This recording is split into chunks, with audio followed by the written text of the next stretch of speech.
Assalamualaikum. So I know I'm a little late today. I'm actually coming back from the gym. Got a pretty good workout. Feeling good about that.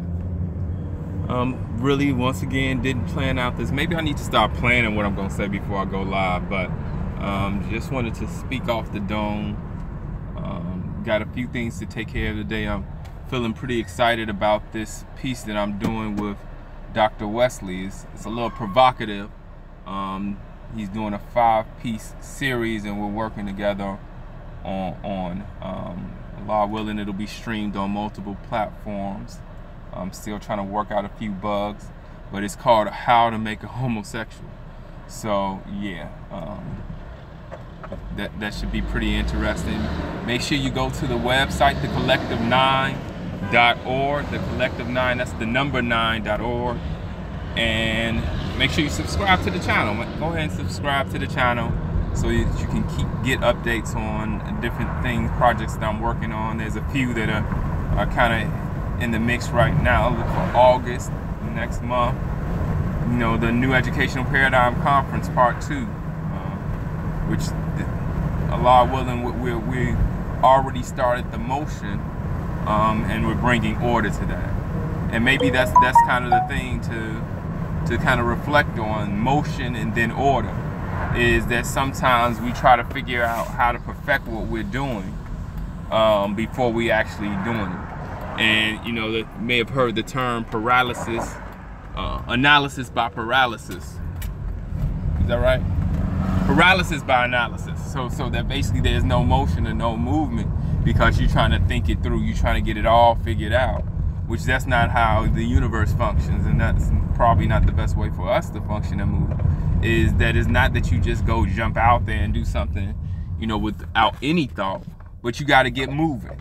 You got to put something into motion. You got to get a pretty decent idea, you know, go in ahead and start moving out on it. Not, of course, you should do research. Of course, you should find out as much as you can about it, but you shouldn't let those things stop you from moving forward in whatever idea Allah blesses you with. You gotta start moving towards that thing, and then you'll be surprised how other things come to you. And I guess that's the message today. Is just, man, don't sit around and just utilize that you ain't got it figured out, or utilize that what you don't have, or whatever other excuses we can come up with. Don't utilize those to stop you from moving forward in what you want and what you desire. Set out what you want, paint as clear of a picture as you can, and then begin to move towards it. Even if you don't have it worked out, that's the thing, and it goes, you know, behind just really reflecting on faith. And faith is the substance of things hoped for, the evidence yet seen. So you really have to put yourself in a position where you can exercise faith. You can't exercise faith if you see everything and you've already figured it out and you know where it's going to come from. But the exercise is to be able to really see what you desire in your mind's eye, and even though you may not have it all figured out, is that you make a determination, that you make a decision to go ahead and move towards it. If you know that you don't have the money, that don't mean that you just kind of say, oh, God's gonna allow the money to drop down from the sky.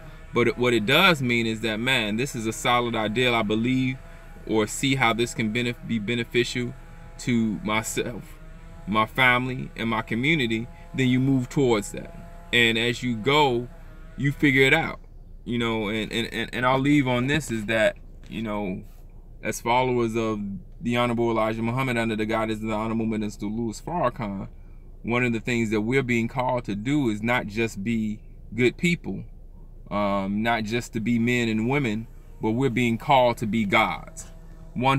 Individuals who have force and power to change reality. Gods with a small g, don't get it twisted. But the reality is that we're only saying what is said in the Bible. Ye are all gods, children of the Most High God. And we show and demonstrate that we are that by executing the force and power that God has granted us. So when you decide and determine what you want, you begin to move towards it, and you begin to solve problems. I think that that's one of the biggest things in which show us and make us different from the different creatures in the animal kingdom, is that our ability to problem solve, to identify a problem and develop means and methods to, you know, overcome that. And that's definitely a true signature of a God, is the ability to solve problems, and to the degree that you're able to solve more complicated problems is to the degree that, you know, you show in your ability, your growth and your development. You know, as a child, you're not expected to be able to solve particular math problems because you don't have the base and you don't have the foundation and you don't have the experience.